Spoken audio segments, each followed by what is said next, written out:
హయాంలో కూడా సగటున అప్పుల వార్షిక వృద్ధి రేటు ఎంత, కంపౌండెడ్ యాన్యువల్ గ్రోత్ రేట్ ఎంత అని చూస్తే చంద్రబాబు నాయుడు గారు అధికారంలోకి వచ్చే నాటికి 1,32,000 అప్పులు రాష్ట్ర ప్రభుత్వానికి ఉంటే చంద్రబాబు నాయుడు గారు అధికారం దిగిపోయే నాటికి 3,13,018 కోట్లు అప్పులు. అంటే కంపౌండెడ్ యాన్యువల్ గ్రోత్ రేట్ అంటే వార్షిక అప్పుల సగటు వార్షిక వృద్ధి రేటు 19.54%. ఆయన హయాంలో ఆయన అప్పులు చేస్తే మా హయాంలో, మా 5 ఏళ్ల కాలంలో మా హయాంలో 3,13,000 కోట్లు 6,46,000 కోట్లు అయింది.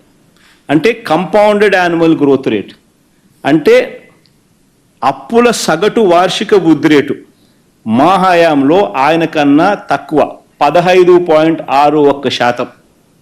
అంటే చంద్రబాబు నాయుడు గారి కన్నా ఏకంగా 4% తక్కువ. పోనీ లేబ్బా అప్పులు అంటున్నారు కాబట్టి ఇంకా ఒక అడుగు ముందుకేద్దాం. ఇంకా ఒక అడుగు ముందుకేసి నాన్ గ్యారంటీడ్ అప్పు కూడా తీసుకుందాం. నాన్ గ్యారంటీడ్ అప్పు కూడా తీసుకుంటే పవర్ సెక్టర్కు ప్రధానంగా ఉంటాయి కాబట్టి అది కూడా తీసుకుందాం.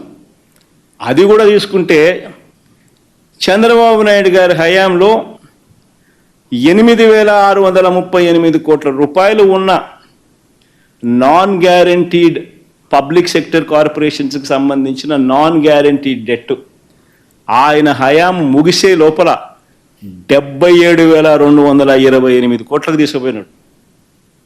డిస్కాములన్నీ పవర్ సెక్టర్ కార్పొరేషన్స్ డిస్కాములు ప్రధానంగా 77,228 కోట్లు తీసుకుపోయి నాన్ గ్యారంటీడ్ డెట్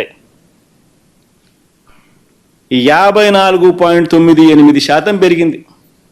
మేము డిస్కాములను కాపాడడానికి public sector corporations non guaranteed liabilities అయినా కూడా దానిని తగ్గించే కార్యక్రమం మేము చేసినాం. మా హయాంలో 0.48% మైనస్. అంటే 77,000 కోట్లు ఉంటే దాన్ని 75,386 కోట్లకు తగ్గించడం పెరక్కపోగా.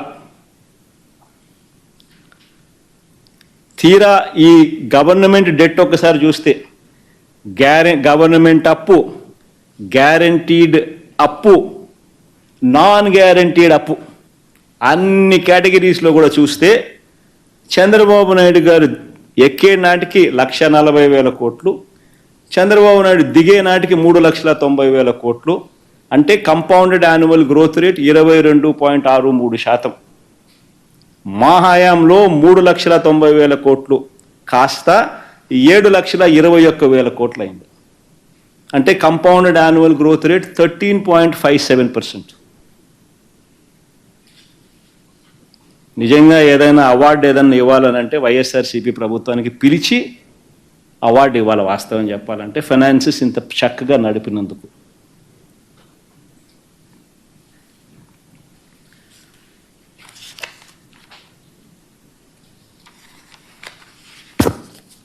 నేను ఒకటే అడుగుతా ఉన్నా, మళ్ళీ వీళ్ళు ప్రచారం చేసినట్టుగా